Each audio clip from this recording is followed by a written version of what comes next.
from the president of Family Federation of North Europe, our own Reverend Dr. David Hanna. Let's welcome Dr. Hanna.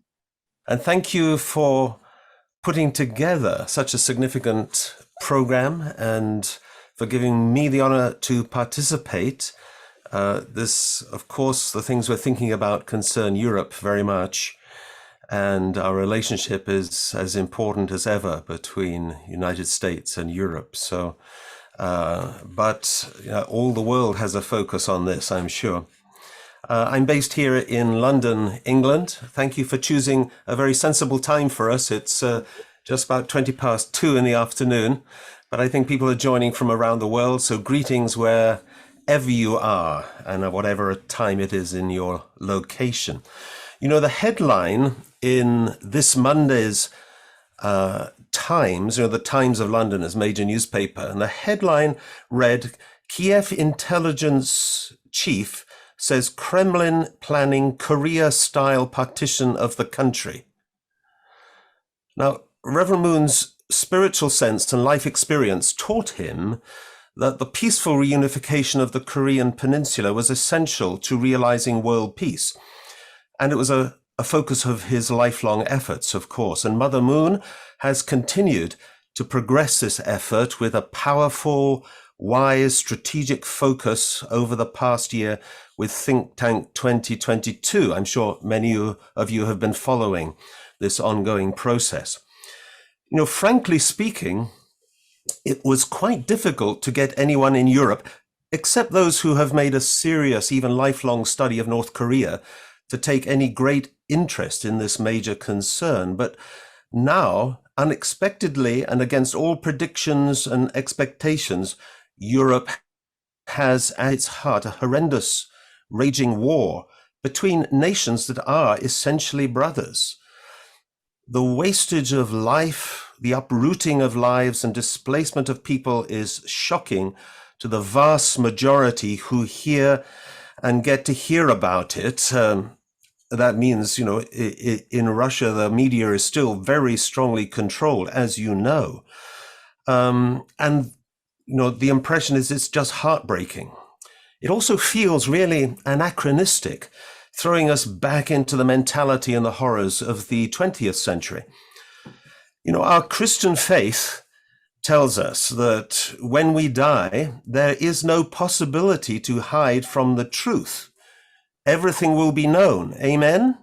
Mm-hmm. So more than that, we can say as we approach or are in the end times or the last days, we witness a fulfilled expectation that things are known more quickly, can change and be resolved more quickly than in the past. And sure enough, we see things unfolding with a clarity and immediacy that we've seldom seen before. We see satellite images, we see victims sending phone footage, maybe from crowded basements where they're hiding. We see embedded journalists sending live reports. And there's a growing recognition that prior to these developments, our Western democracies had lost the proper perspective on the importance of freedoms that in the past or previous centuries had been so hard won, especially in the 20th century.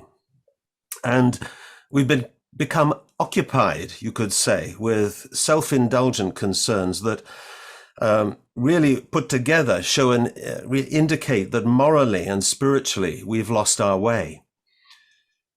The eruption of evil versus good, this resort to violence, which clearly is going to make a loser out of the aggressor, is laying bare the absurdity of trying to solve issues, real or perceived, through the way of violence.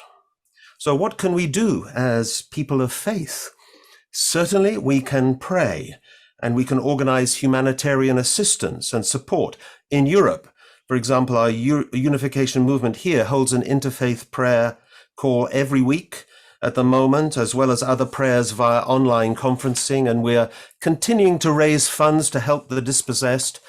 And because we live by the ideal of one family under God, Doors have been opened at our church houses and family homes in neighboring countries to Ukraine. Currently 55 adults, 65 children. Refugees in 9 countries are being supported, and we've served over 7,000 refugees from our peace embassies with food, clothing, and essentials. Of course, support is coming in from around the world. And in general, so individuals, groups, and governments are showing great empathy and generosity. But the shocking thing is, this is not a natural disaster. It's a deliberately caused catastrophe. It's the case that words and actions, even so, are tempered to avoid further escalation of this conflict. It's a brutal time, but also it's a very delicate time. Are we doing enough? I'm sure we're not. But it's getting everyone to ask questions of themselves and of their governments. You know, in our European movement, we have Ukrainian-Russian couples, both in Russia and in the Ukraine. For us, it's very close to home. And for so many, it is their homes, literally, that are being obliterated.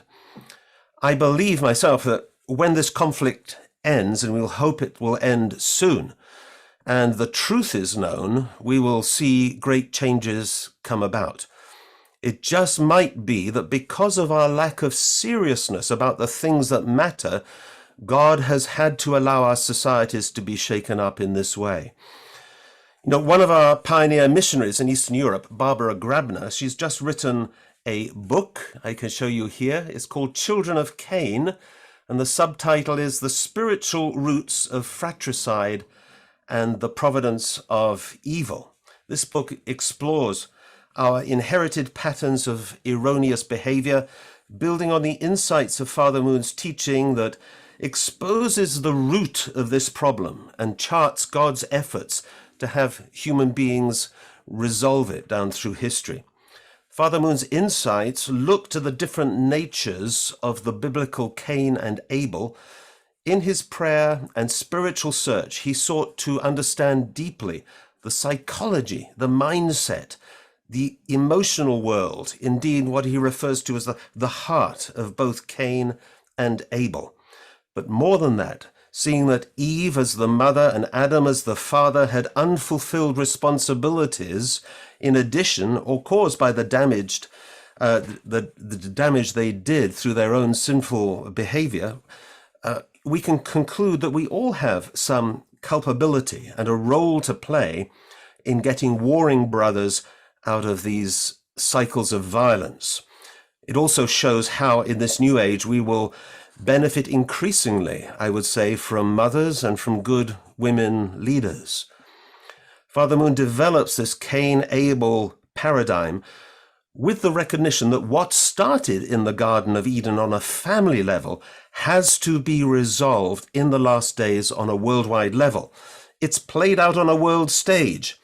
For example, in the First and Second World Wars, we saw two sides, Cain type and Abel type, engaged in horrendous conflicts, with major protagonists joined in opposing trinities. So in World War II, there was Germany, Japan, in World War I, Germany, Japan, and Italy in roles that represented Adam, Eve, and Archangel on the Cain side, opposite the nations of the United States, Britain, and France, representing Adam and Eve and the Archangel on the Abel type side. This is just an example of World War II, and applying this kind of paradigm or understanding which has its roots in the revelations that are in our biblical sources. It's very significant, actually.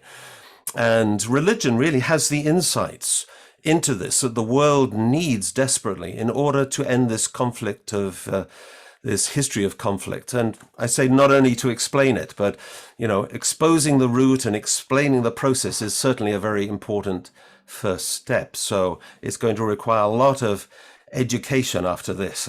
I thank you as leaders of faith and as the World Christian Leadership Conference for really exercising your role as peacemakers and upholders of the truth. Undoubtedly, people of faith have to stand at the forefront of peacemaking efforts. So thank you and God bless you.